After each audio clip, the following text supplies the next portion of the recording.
The banks are pushing back against cryptocurrency and some are outright trying to stop it. Dogecoin, of course, being negatively affected by this. Bitcoin, all of the exchanges that are currently trying to do transactions, whether it's with the dollar or with crypto, are having a harder time because of this. Right now, the federal government has most of the money that is currently in circulation when it comes to the dollar as imaginary computer money.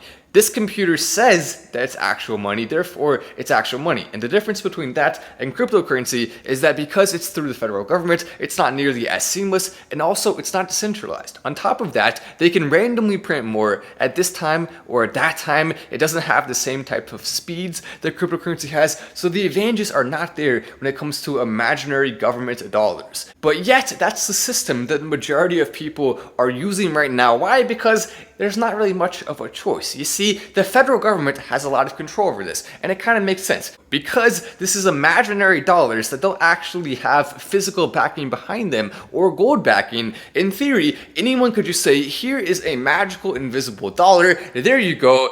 Now, in exchange, please give me food, or this, or that, or this item. So to stop people from doing that, the Fed actually has a system in place where you have to verify these transactions and make sure they're approved by the government first before it actually goes through. That way the Fed can keep track of them and also make sure that people aren't making more magical internet dollars that don't actually exist. But you may wonder, okay, well then how are the banks able to use that against cryptocurrency? Well, it's as simple as this. The banks in many cases are given special authorization to make these transactions happen, but because the banks have that access and the cryptocurrency institutions don't, there is a power imbalance, which means that cryptocurrency institutions actually have to go through banks in many cases in order to have those validations, in order to have the system actually say, yes, you did send a dollar and it is a real dollar. Well, you have to go through the banks, and if you have to do that in so many cases, then what's going to happen? Well, the banks, who clearly are threatened by cryptocurrency. Why? It's way more efficient. They're not going to make their extremely high fees that they've been making by having you use their systems